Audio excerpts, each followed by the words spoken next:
Bonjour et bienvenue sur Atech. Aujourd'hui, nous allons parler de deux pays qui furent un temps alliés stratégiques et qui sont devenus des ennemis. À quel moment l'histoire a-t-elle basculé ?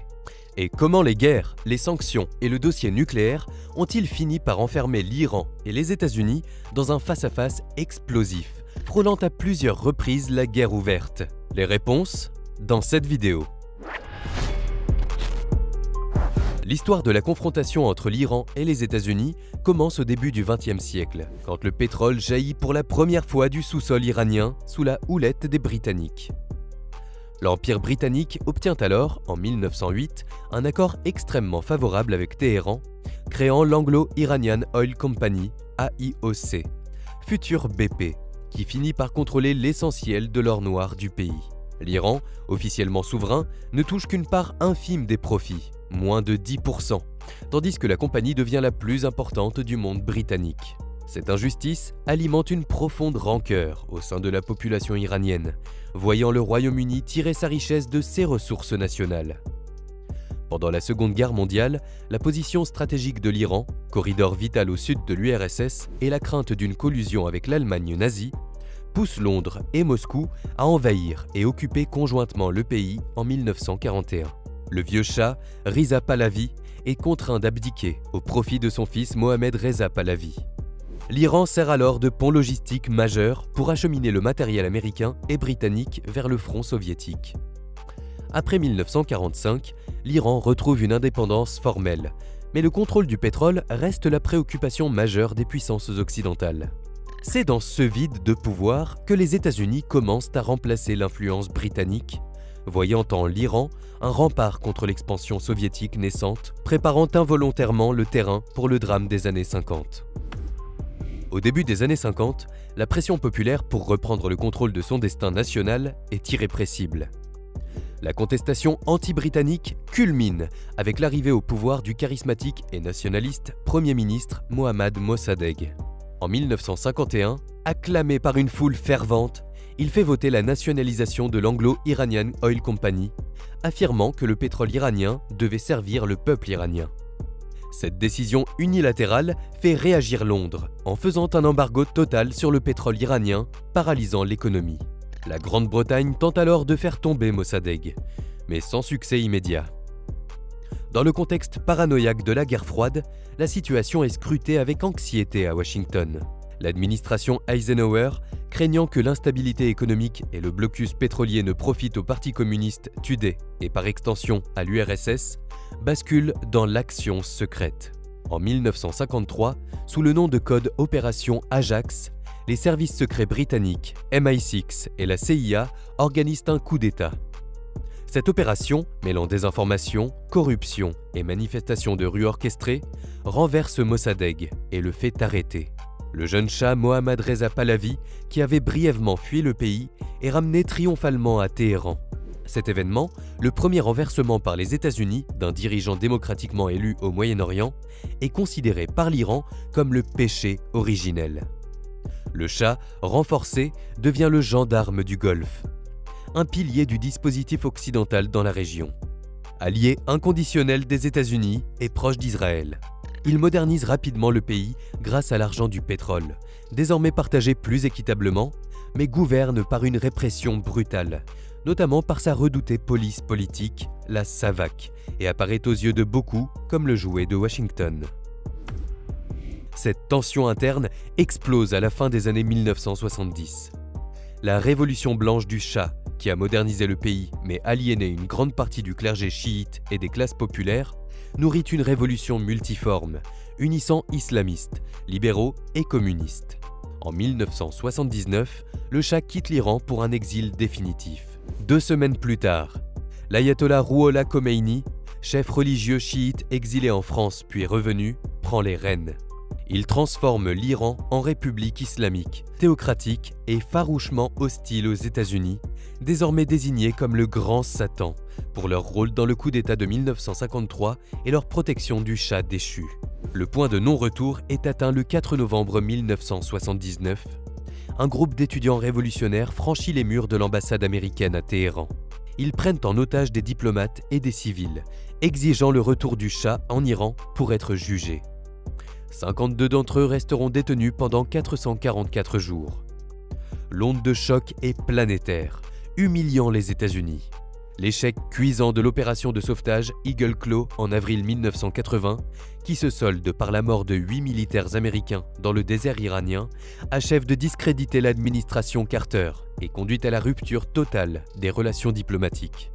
La libération des otages, le jour même de l'investiture de Ronald Reagan en janvier 1981, ne fait que sceller la nouvelle ère d'hostilité. Dans ce climat de rupture, la guerre Iran-Irak, déclenchée par Saddam Hussein en septembre 1980, ouvre un nouveau chapitre de confrontation indirecte. Bagdad espère profiter du chaos post-révolutionnaire pour annexer des territoires frontaliers et supplanter l'Iran comme puissance régionale. Mais le conflit s'enlise pendant 8 années d'une guerre de tranchées féroce, causant des centaines de milliers de morts et l'usage massif d'armes chimiques par l'Irak. Pour Washington, l'Iran révolutionnaire est l'ennemi principal. Les États-Unis imposent des sanctions à Téhéran et mettent en place une politique de bascule en faveur de l'Irak, lui fournissant d'importantes aides financières, du renseignement par satellite et des armes via des pays tiers. Le conflit s'étend au Golfe Persique, avec la guerre des pétroliers. L'Iran vise les navires pétroliers de pays soutenant l'Irak, ce qui pousse les États-Unis à intervenir militairement en 1987 en assurant la protection des navires koweïtiens sous pavillon américain. Cette confrontation directe culmine avec l'opération Praying Mantis en 1988, où l'US Navy détruit plusieurs navires de guerre iraniens. Le traumatisme atteint son paroxysme en juillet 1988, lorsqu'un croiseur américain, l'USS Vincennes, abat par erreur le vol civil Iran Air 655 au-dessus du golfe Persique, tuant 290 personnes. Téhéran dénonce un acte de guerre délibéré, tandis que Washington maintient l'erreur technique. Parallèlement, l'Iran est accusé de soutenir des organisations chiites armées contre le Hezbollah libanais, impliqué dans plusieurs attentats meurtriers contre des cibles américaines dans les années 1980. Cette stratégie de guerre asymétrique et de procuration conduit à l'inscription de l'Iran sur la liste américaine des États soutenant le terrorisme en 1984. Les années 90 sont marquées par un durcissement économique continu. Un embargo américain quasi total est décrété par l'administration Clinton, coupant l'Iran du marché américain, tandis que le dossier nucléaire iranien commence à prendre de l'ampleur, cristallisant les craintes occidentales de voir une théocratie hostile acquérir l'arme atomique. Après les attentats du 11 septembre 2001, le président George W. Bush durcit encore le ton, incluant l'Iran dans le célèbre Axe du mal, aux côtés de l'Irak et de la Corée du Nord, renforçant l'image d'un affrontement idéologique irréconciliable. L'invasion américaine de l'Irak en 2003, qui fait tomber le régime de Saddam Hussein, un ennemi historique de l'Iran, a un double effet. D'une part, elle ouvre un corridor d'influence chiite pour Téhéran, et d'autre part, elle renforce la perception, au sein de la République islamique, qu'un changement de régime pourrait un jour être tenté contre elle-même. Dans ce contexte d'encerclement, l'Iran accélère ses activités d'enrichissement d'uranium, affirmant qu'elles sont purement civiles, tandis que Washington mène une campagne de sanctions internationales de plus en plus lourde pour l'en empêcher, notamment via les résolutions du Conseil de sécurité de l'ONU. Une fenêtre diplomatique s'ouvre en 2013, menant aux négociations du P5+1, les 5 membres permanents du Conseil de sécurité plus l'Allemagne.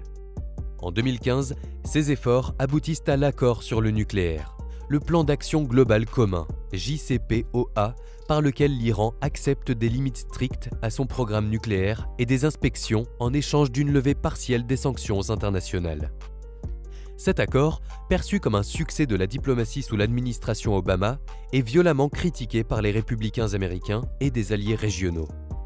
En 2018, le président Donald Trump se retire unilatéralement du JCPOA et rétablit toutes les sanctions américaines, lançant une campagne de pression maximale, destinée à étouffer l'économie iranienne. Cette escalade atteint un point critique en janvier 2020. En réponse aux actions des milices pro-iraniennes en Irak, une frappe de drone américaine à Bagdad tue le général Qassem Soleimani, le chef de la force Quds et figure clé des opérations iraniennes à l'étranger. Cet assassinat, d'une audace inédite, est perçu par Téhéran comme un acte de guerre direct et une rupture des règles non écrites de la confrontation indirecte. Quelques jours plus tard, l'Iran riposte en tirant des missiles balistiques sur des bases abritant des troupes américaines en Irak, notamment à Al-Assad, sans faire de victimes directes dans un message calculé. Dans cette ambiance de tension extrême, une erreur de défense antiaérienne iranienne conduit à l'abattage tragique du vol Ukraine International 752 peu après son décollage de Téhéran, faisant 176 morts, majoritairement iraniens. L'épisode illustre jusqu'où peut mener cette hostilité accumulée depuis des décennies et combien la région reste vulnérable à un engrenage incontrôlable. Voilà ce qui conclut ce décryptage. Merci d'avoir suivi jusqu'au bout. Si la vidéo vous a plu, n'hésitez pas à laisser un like et à nous dire en commentaire votre avis sur cette situation. De nouveaux épisodes arrivent bientôt, alors n'oubliez pas de vous abonner à la chaîne et à activer la cloche pour ne rien manquer. À très bientôt.